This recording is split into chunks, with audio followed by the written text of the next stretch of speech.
صلي وسلم على محمد وآل محمد. بسم الله الرحمن الرحيم. الحمد لله رب العالمين، والصلاة والسلام على أشرف الأنبياء والمرسلين، الحبيب المصطفى أبي القاسم محمد.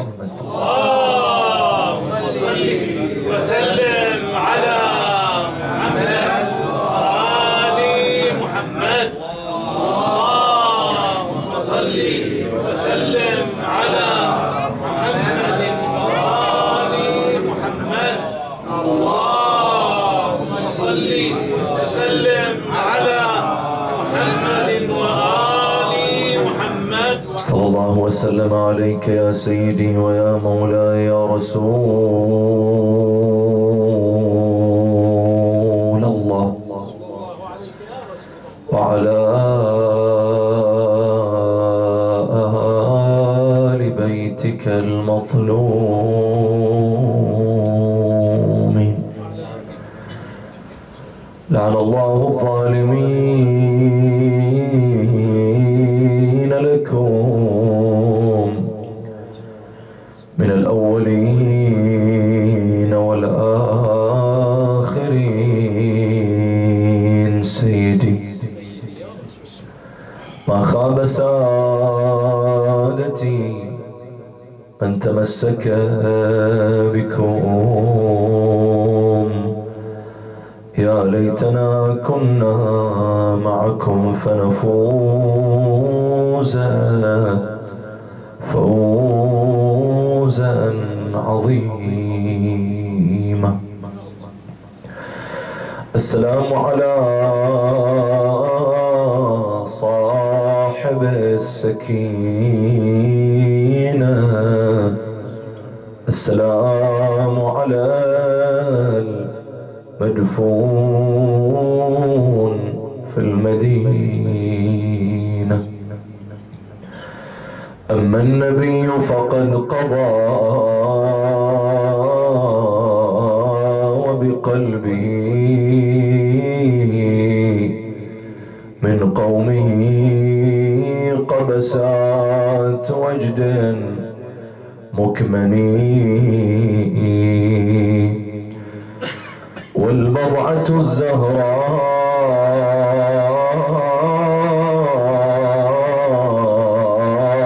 ماتت بعدما ألقت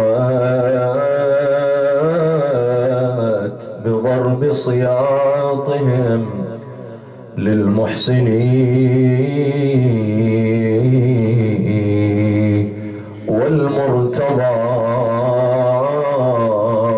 أردوه في محرابه بيمين أشقى العالمين وألعني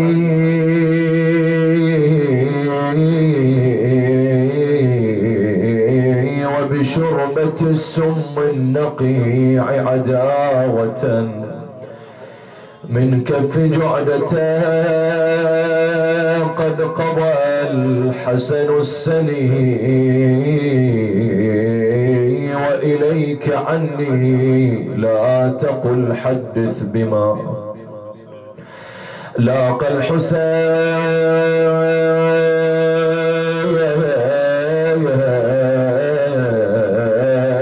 فرزقه قد أشجني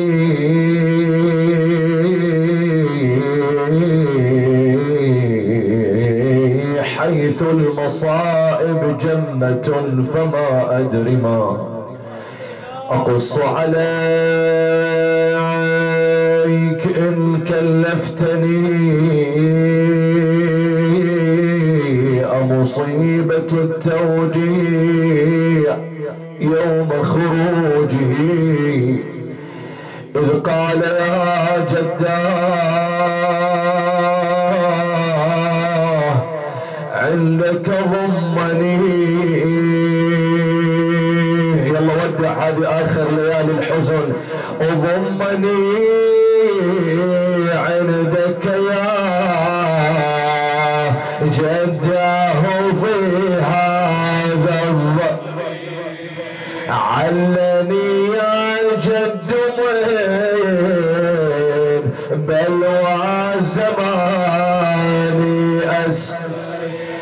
ضاق بيا جد من فرط الأسى كله فعسى طول الأسى يندك بين الدك جد صيف العيش من بعد كبل أكدار شيب وأشاب الهم راسي قبل أبان المشي فعلى من داخل القبر بكاء ونحيب ونداء بافتجاع يا حبيبي أنت يا ريحانة القلب حقيق بالبلاء إنما الدنيا أعدت لبلاء النبلاء إنما الماضي قليل في الذي قد أقبلا فاتخذ درعين من صابر وحزم سابغ ستذوق الموت ظلما ضاميا في كربلاء وستبقى في ثراها عافرا منجدلا وكأني بلئيم الأصل شمر قد علا صدرك الطاهر بالسيف يحز الودجين وحسينا وحسينا وحسينا وحسين وحسينا وحسينا وحسين لكن ما هو حال فاطمة في مثل هذه الليالي والأيام ترى رسول الله ممدود على ذلك المغتسل كأني بها تقول ما تدفن في داره ما تدفن في دار ممدود فوق المغتسل وتشعشعت أنوار ممدود فوق المغتسل يا ريتني الممدود في هالقبر والروضة يا ليتني الملحود وترجع يا ابو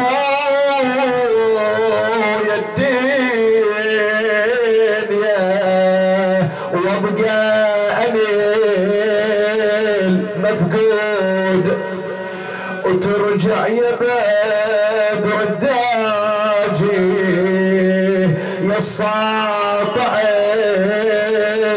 انوار تقل مسغاب شخصك يا ولينا علقت رواية الشر علينا اجان الصحاكم شياطينا يقودون الفحل العرينة ابويا بشاف للمشرك بنينا رد لولا طمعين بيمين يا رد لولا طمعين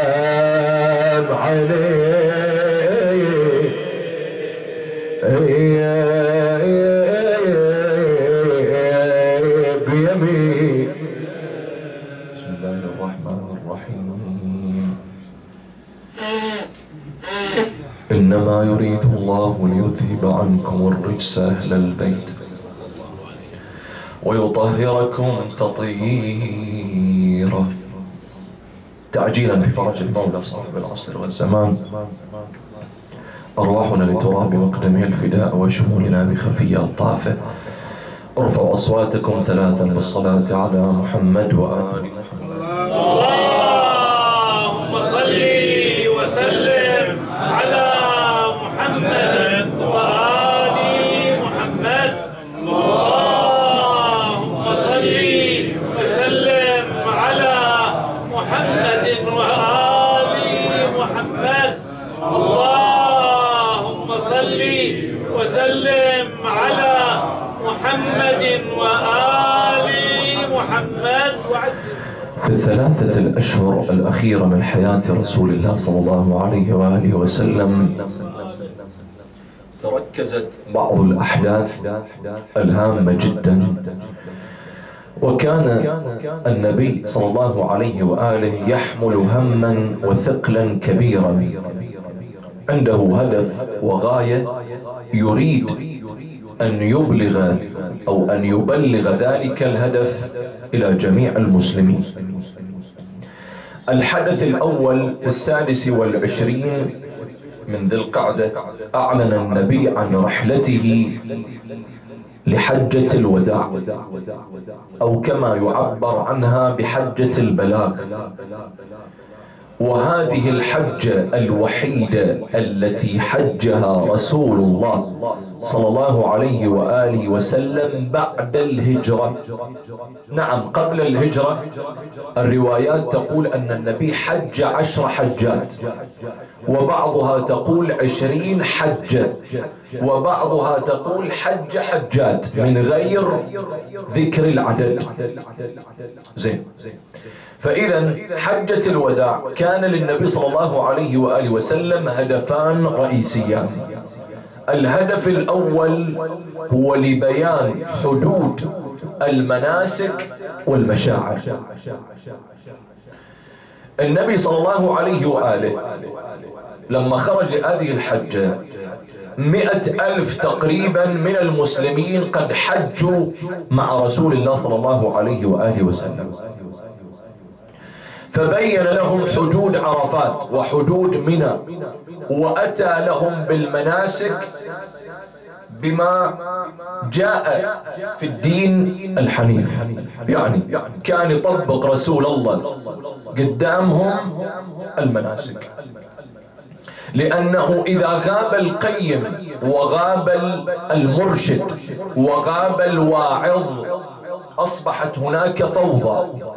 هذا اللي يبتدع في الدين، ذاك اللي يبتكر في الأحكام، وهذا تصير حتى في الزمان. يقول لك واحد من المؤمنين يقول أنا كل سنة أروح إلى العمرة وحافظ وأعرف أنا منه أقلد، فأرجع إليه في المسائل. هو جيد، أعرف متى ينعقد الإحرام، أعرف من وين أحرم، أعرف أي عمل بعد الإحرام أبدأ ومتى أقصر، أعرف كل هذه الأعمال بالترتيب أجيب، فما أحتاج لا إلى رجل دين ولا إلى عالم ولا إلى فقيه.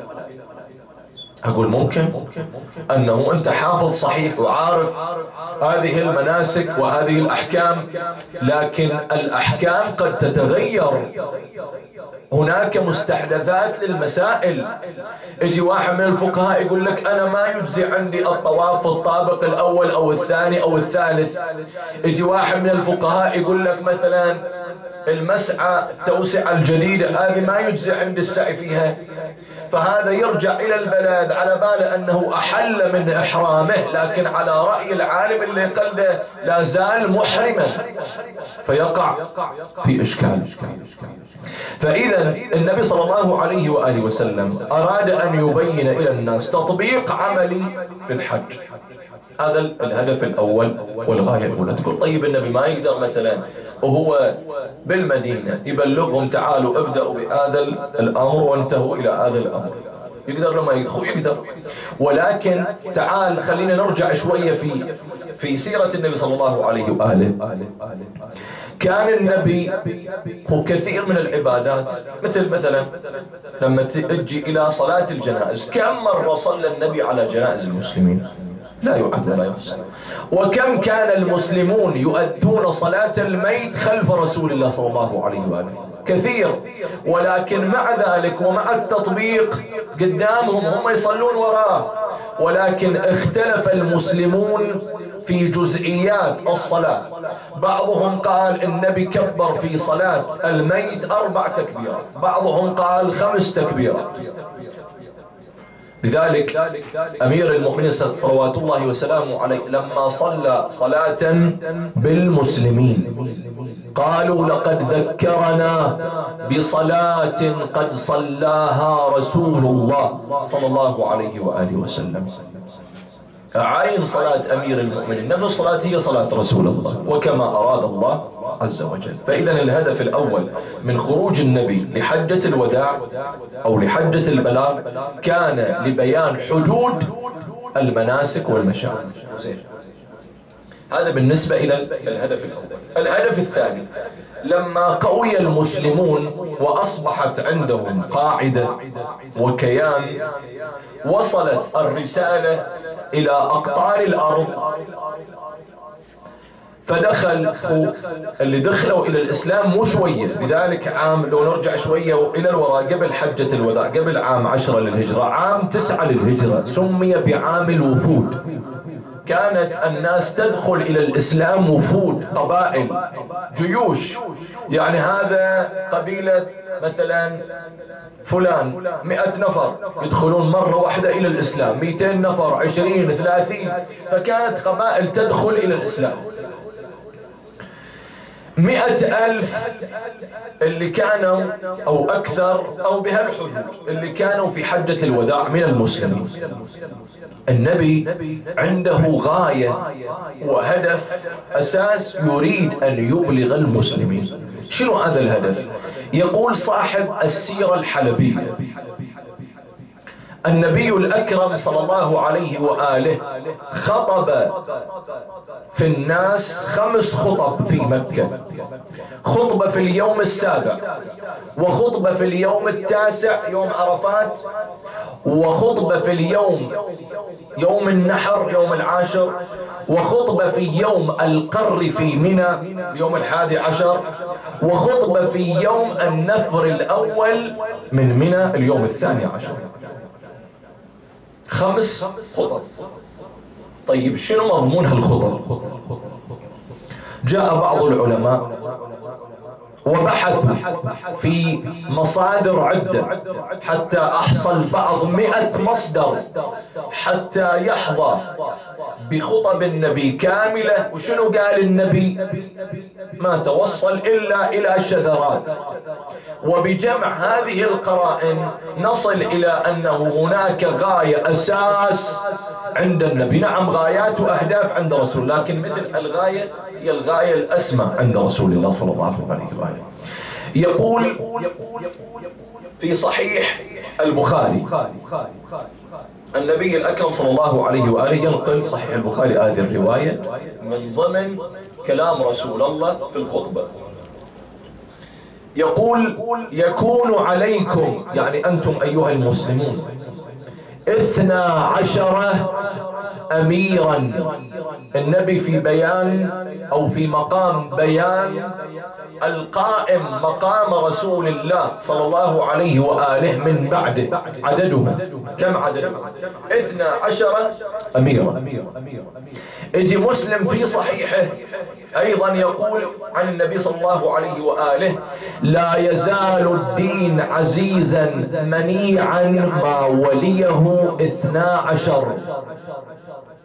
هذين المصدرين من أمهات مصادر علماء الجمهور، ولكن ما ذكر أن هذا الكلام قد صدر عن رسول الله صلى الله عليه وآله في وين؟ في حجة الوداع. الذي ضبط ذلك هو أحمد بن حنبل في مسنده، قال أن النبي قال ذلك في متى؟ في حجة الوداع. اجوا الرواة اختلفوا، راوي يقول سمعت رسول الله في اليوم 7، راوي يقول في اليوم 9، راوي يقول في اليوم 10، راوي يقول في اليوم 11، راوي يقول في اليوم 12. النبي قالها 5 مرات. لعل الراوي اللي سمعها اليوم السابع ما سمعها اليوم التاسع، وهكذا. النبي هذا التكرار اللي كرر ليش؟ هناك جمع من المنافقين أرادوا أن يشوشوا على رسول الله صلى الله عليه وآله وسلم بالضجة والعويل والصراخ حتى صوت رسول الله ما يوصل إلى المسلمين جميعا. لذلك حتى أن بعض الروايات يسمع النبي ولكن أكو بعض القيود قد غابت عنه. سأل اللي بجانبه قال خلي أشوف هذا حفظ اللي قال رسول الله ما حفظ، فقال له أسألك أنت النبي الآن قاعد يقول أنه هناك 12 أميرا من بعده، حددهم. قال منه؟ قال كأنه سمعت أنه يقول من قريش. يعني حتى هذا اللي بجانبه مو متأكد مو متيقن لكثرة الضجيج من قبل المنافقين. هذا الحدث الأول. الحدث الثاني بعد رجوع النبي صلى الله عليه وآله وسلم من حجة الوداع، ولما وصل إلى منطقة تدعى برابغ وهي إحدى محافظات مكة، نزل عليه الأمر الإلهي أن يا رسول الله بلغ الآن. طيب والخمس الخطب اللي خطبها النبي أليست بلاغا؟ نعم بلاغ، ولكن هناك صوت النبي ما كان واضح إلى كل المسلمين باعتبار أن المنافقين كانوا يشوشون على رسول الله صلى الله عليه وسلم. لكن هنا يا رسول الله الله يعصمك من الناس، يعني بلغ هنا فرصتك. وجمع النبي الناس وصعد ثم قال أولست أولى بالمؤمنين من أنفسهم؟ قالوا اللهم بلى. قال اللهم من كنت مولاه فهذا علي مولاه، اللهم والي من والاه وعادي من عاداه وانصر من نصره واخذل من خذله وأدر الحق معه حيثما دار.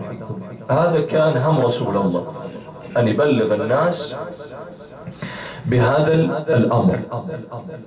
ولن تجد حديثا عند المسلمين قاطب بجميع مذاهبهم بمثل حديث الغدير من حيث عدد الرواة.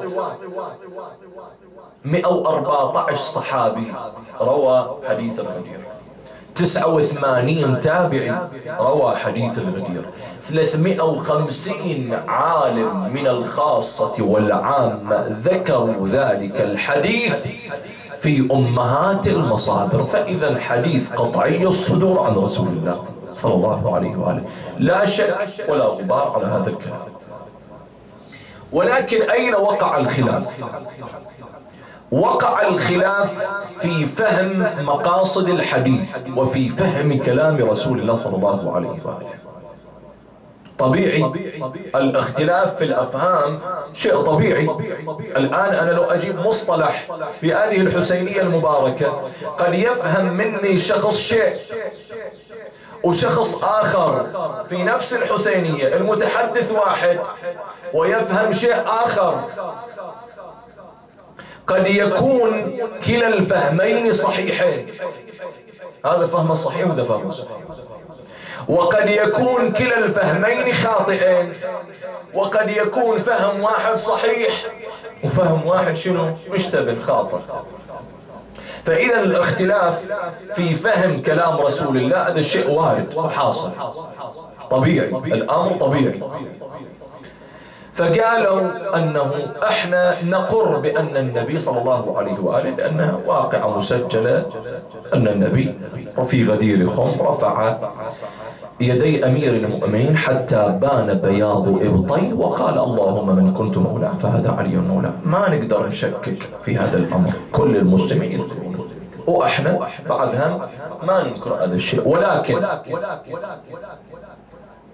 هذه العبارة وهي ولي ليست ظاهرة في معنى الذي ذهبتم إليه من أن النبي يقصد من كلمة ولي يعني شنو؟ يعني الإمام أو الذي يقوم مقام رسول الله صلى الله عليه وآله من بعده. غاية ما أراده النبي صلى الله عليه وآله هو المدح والثناء والإطراء لأمير المؤمنين. أما أنه يريد يقول أنه علي هو الإمام من بعده، أو أن علي هو القائم مقام رسول الله، هذا مو واضح في كلام رسول الله. زين، انجر إلى رواية أخرى. هذه الرواية الأخرى هو أوضح منها بعد ماكو.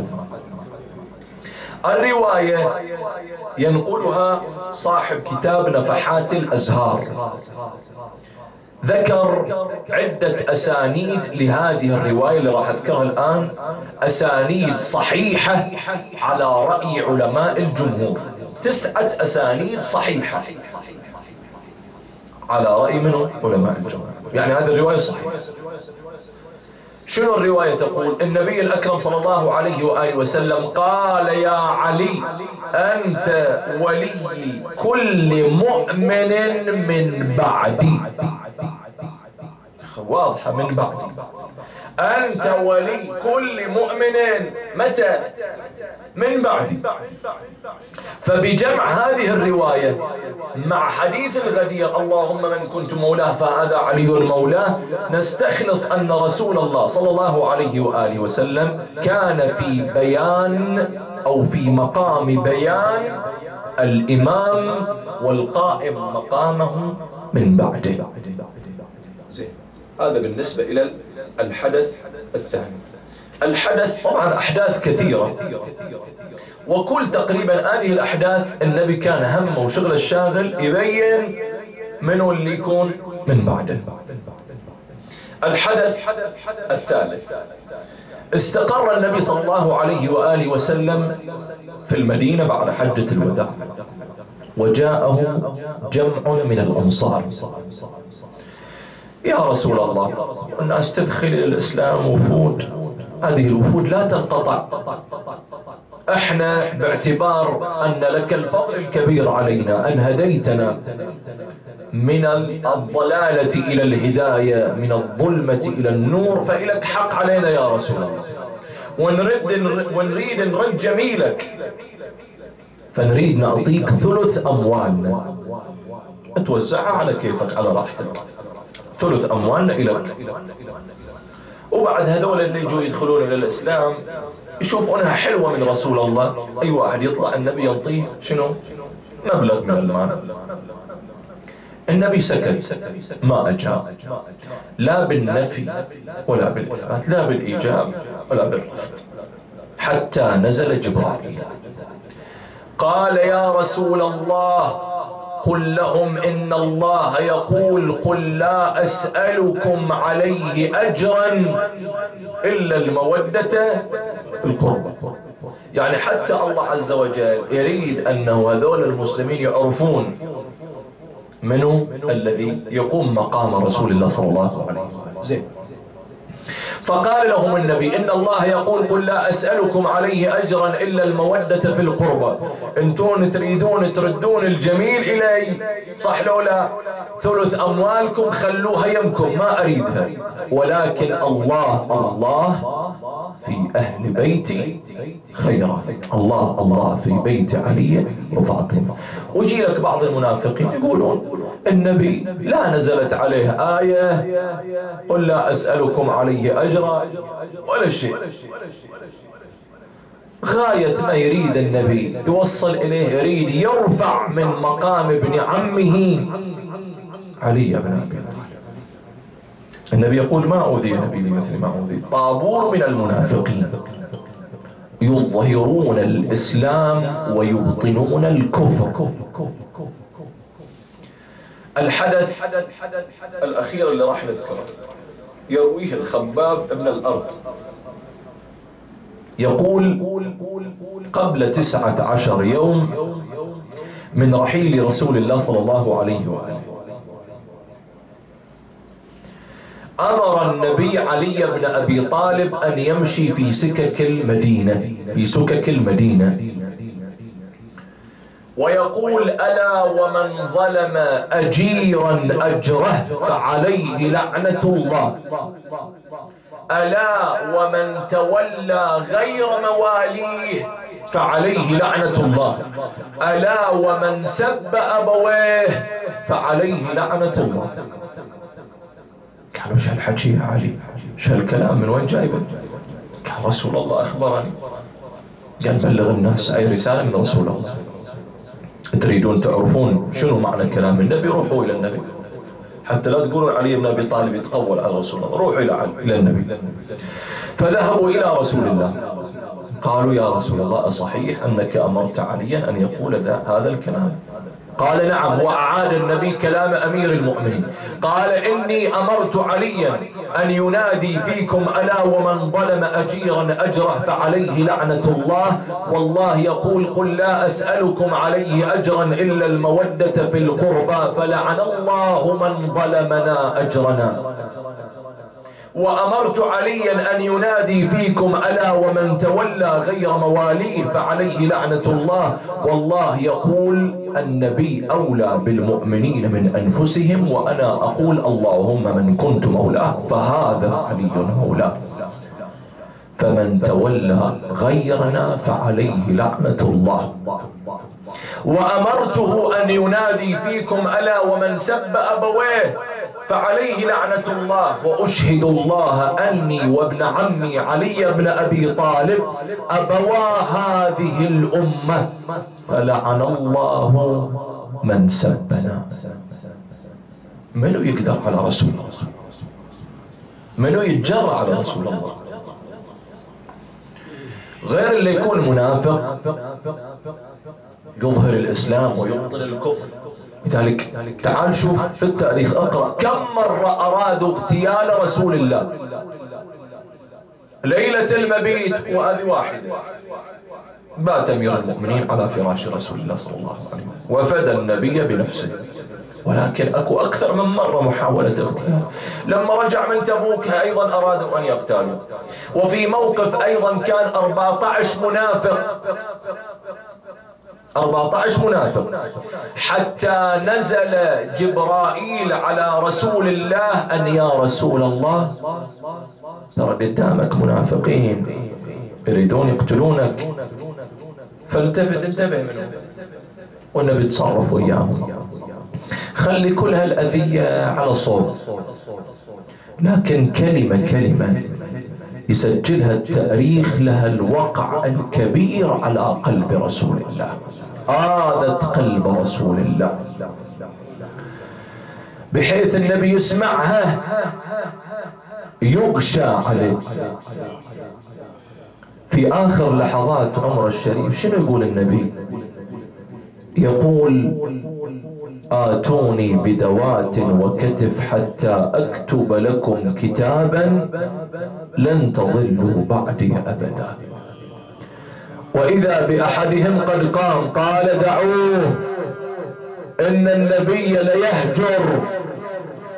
الله يقول ما ينطق عن الهوى إن هو إلا وحي يوحى، وهذا يقول إن النبي يهجر. تعرف إيش معناتها هاي الكلمة؟ يعني النبي ما يعرف إيش قاعد يقول، النبي يهذي، النبي خربط بالكلام، فأغمي على رسول الله من أثر تلك الكلمة. فلما أفاق قام أحدهم أراد أن يصحح الموقف فقال يا رسول الله أنا أتيك بدوات وكتف حتى تكتب لنا كتابا؟ قال بعد الذي قلتم فلا، ولكن الله في أهل بيتي خيرا، الله في بيت علي وفاطمة، فاطمة يرضى الله لرضاها ويغضب لغضبها، فاطمة روحي التي بين جنبي، من آذاها فقد آذاني ومن آذاني فقد آذى الله. حتى انصرف الناس كان رأس النبي في حجر أمير المؤمنين، عن يمين الزهراء عن يساره الحسن والحسين، أخذ يوصي بوصاياه لأمير المؤمنين، يقول يا علي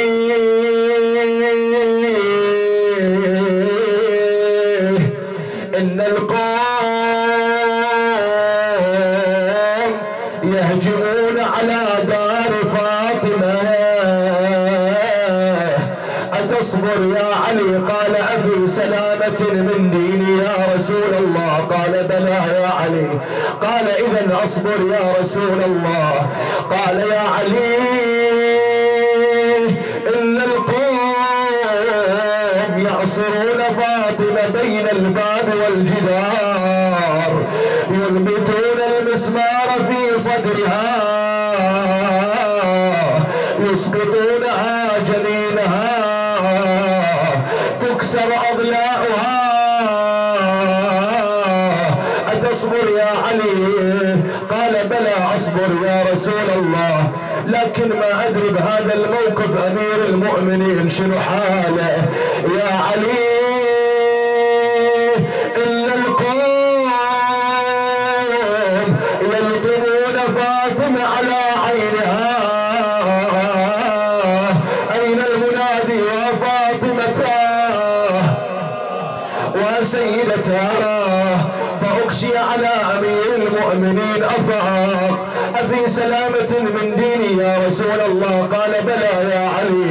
قال إذن أصبر، لكن أكو وحدة صغيرة ما صبرت ما تحملت كلام جدها. شنو تنادي؟ شنو تقول يا جدي؟ تقول أمي ضربوها، هذه مهجة فادك وكل الناس عرفوها. تخاطب والدي وتصيح لازم يهتك الحرمة، لازم يضرب الزهرة وعلى الخد تلطم لطمة. يا جدي بيهم السويت مو قلتين بالرحمة، وشنو السبب يا جدي؟ أمي ما يرحموها. يا زينب ما سمعتيهم يصيحون النبي يهجر؟ لتتعجبين يدخلون على أمك والوصي ينظر. قالت أنا ما أصبر، شلون المرتضى يصبر؟ ينظر أمي قدامه خلف الباب عصروها. يا زينب والدك معذور، وصية بيها يوقع الدين، والله عليه مو هين لطمها وكسرة الضلعين، وما هو بعيدة يا بنتي نحلتها يغصبوها. شنو جاوبت زينب؟ تقول له عجل يا جد لو هجماو بدافع بيدي عن امي. يقول لها يا زينب بس عاد قلبي ذاب من همي، يا زينب بعدك صغيرة متونك نايلة وعوها. الله يا رسول الله، خايف على متن زينب. أتك حاضر لما أخذوها من بلد إلى بلد، من مكان إلى مكان، تضرب تهان تساد. زينب بيسموها ترى، زينب بيسموها ترى، يركبوها ناقة مهزلة كل ساعة يضربها شمر ويديها منها مكبلة، كل ساعة يضربها شمر ويديها منها مكبلة. لازم بعد هذا الخدر مجلس لعين بتدخله، لازم بعد هذا الخدر مجلس لعين بتدخله.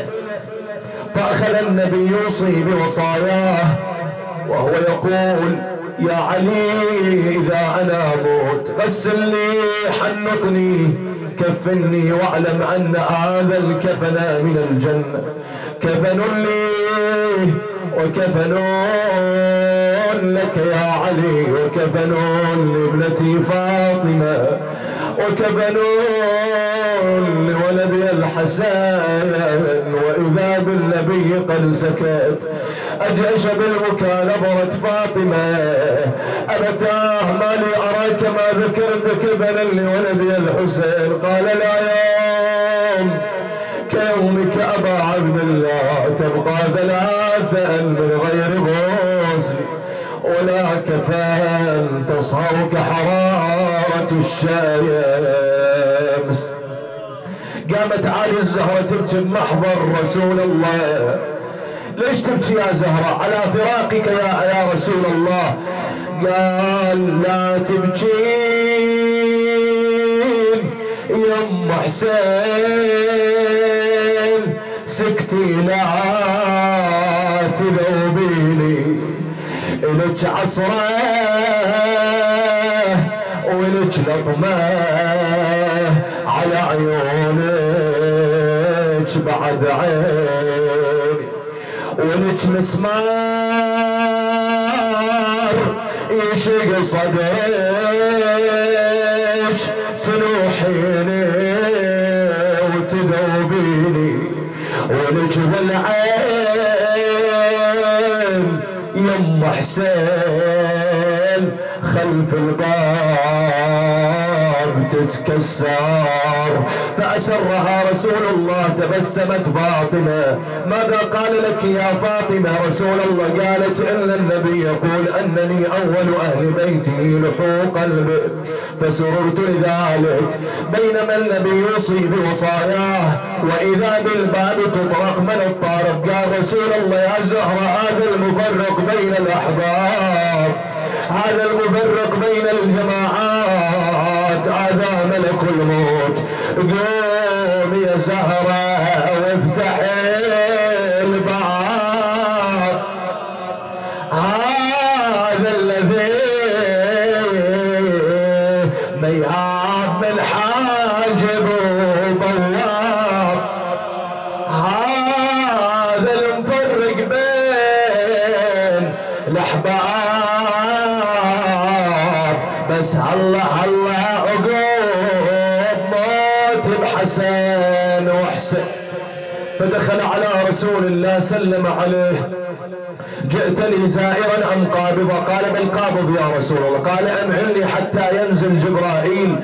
فنزل جبرائيل سلم على رسول الله صعد جبرائيل نزل ملك الموت. يا ملك الموت امضي لما أمرت به عظم الله أجوركم.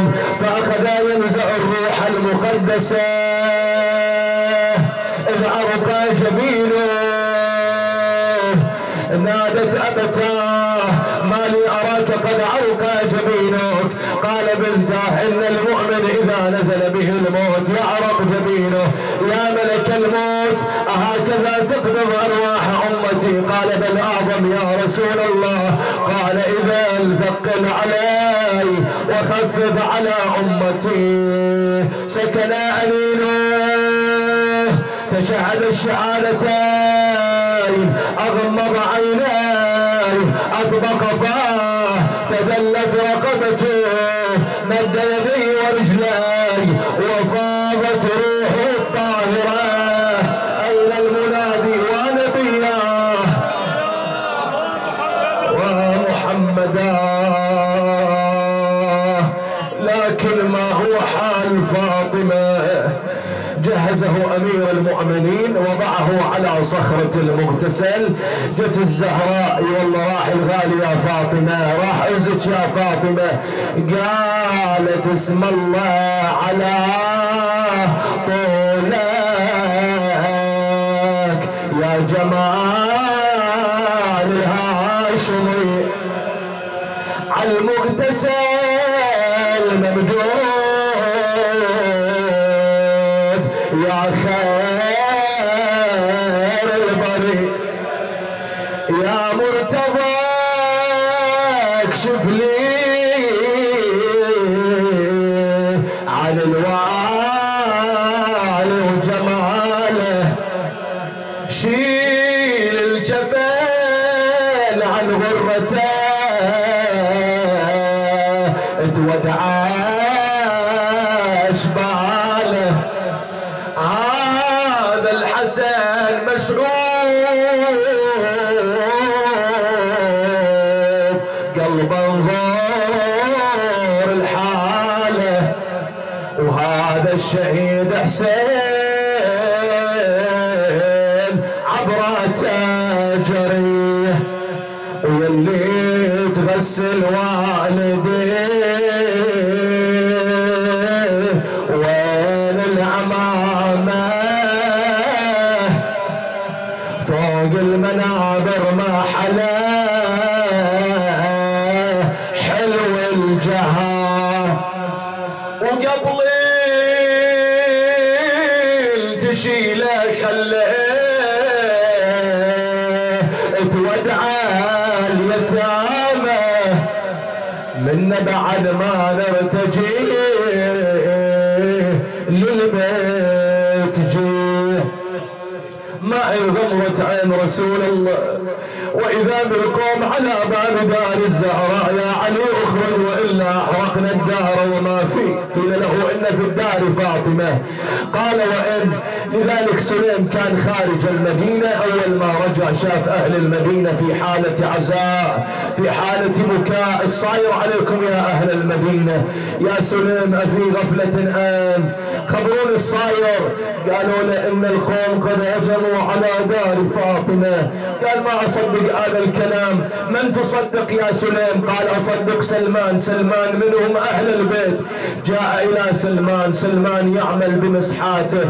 يا سلمان اسالك سؤال اجبني. قال له تفضل يا سليم، اصحيح ان القوم هجموا على دار فاطمه؟ قال بلى صدقوا. قال سليمان قلت يا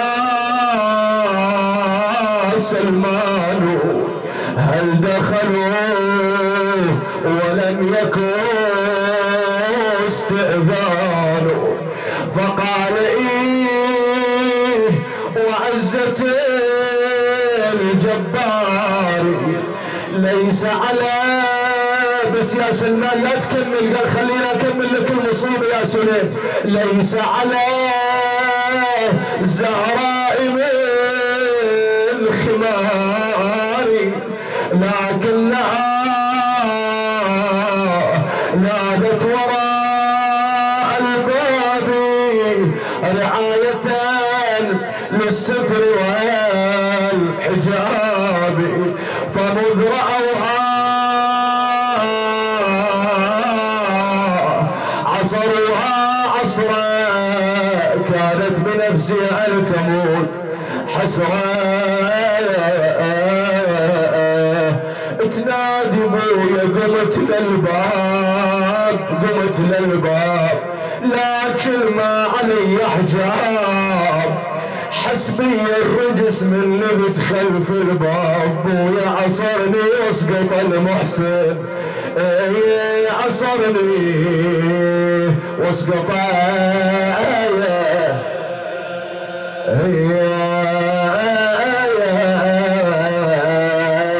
محسن. أبيات الدعاء وأسألك الدعاء. فلما أفاقت فاطمة من رشوتها، السؤال اللي سألته فاطم قالت هم أين علي؟ قالت أخذوه ملبدا بحمائل سيف. خرجت وراء القوم، يا قوم خلوا ابن عمي أو لأكشف للدعاء راسي وأشكو للإله شجوني.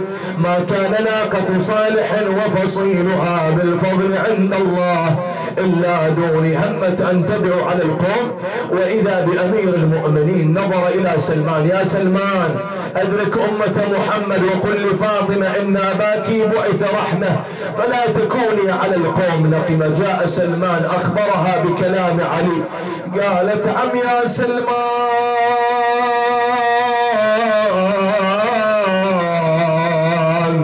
أصروني بين الباب والجدار صبرت. عم يا سلمان أسقطوني جنيني صبار. عم يا سلمان ألبت المسمار في صدري صبار. عم يا سلمان لطموني على عيني صبار. لكن ليس على علي من صبر.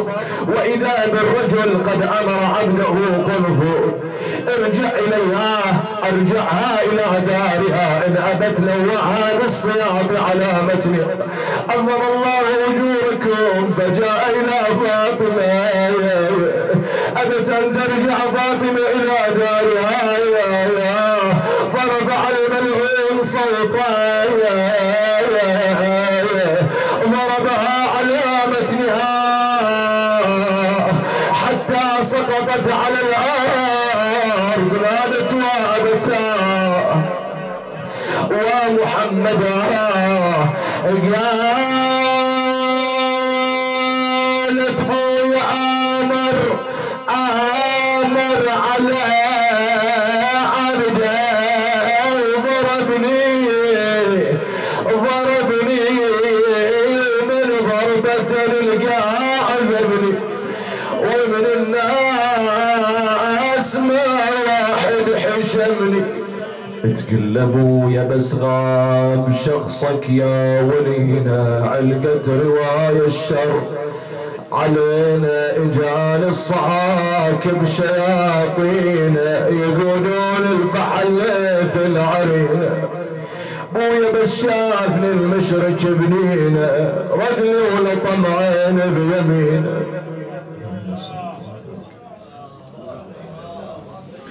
يحب الخلق إليك محمد وعلي وفاطمة والحسن والحسين. فرج عنا يا الله فرجا عاجلا قريبا كلمح البصر أو اللهم صل على محمد وآل محمد. جميعا نقرأ الآية المباركة لشفاء المرضى وتعجيل الفرج وحصية أمير المؤمنين أينما كانوا. بسم الله الرحمن الرحيم. أما يجيبون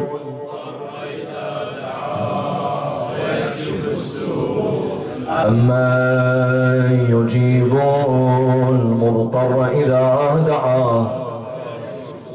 أما يجيب المضطر إذا دعاه ويكشف السوء إلهي بالمضطرة بين الباب والجدار. عجل لوليك الفرج وسهل له المخرج، واجعلنا من أنصاره وأعوانه والذابين عنه والمستشهدين بين يديه في جملة أوليائه. اللهم صل على محمد وآل محمد.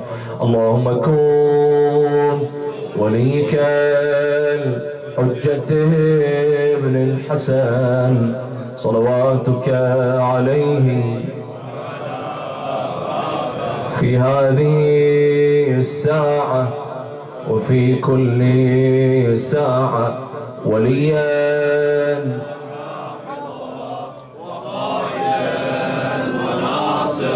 ودليلا وعينا حتى تسكنه أرضك طوعا وتمتعه فيها طويلا برحمتك يا أرحم الراحمين. المؤسسون لهذا الاجتماع تقبل اللهم أعمالهم، أوسع في أرزاقهم، احفظهم ومن يلوذ بهم وإلى أرواح موتى مع موتى الحاضرين ومن ليس لهم ذاكر في مشارق الأرض أو مغاربها. بلغ اللهم الجميع ثواب سورة المباركة الفاتحة مع الصلوات.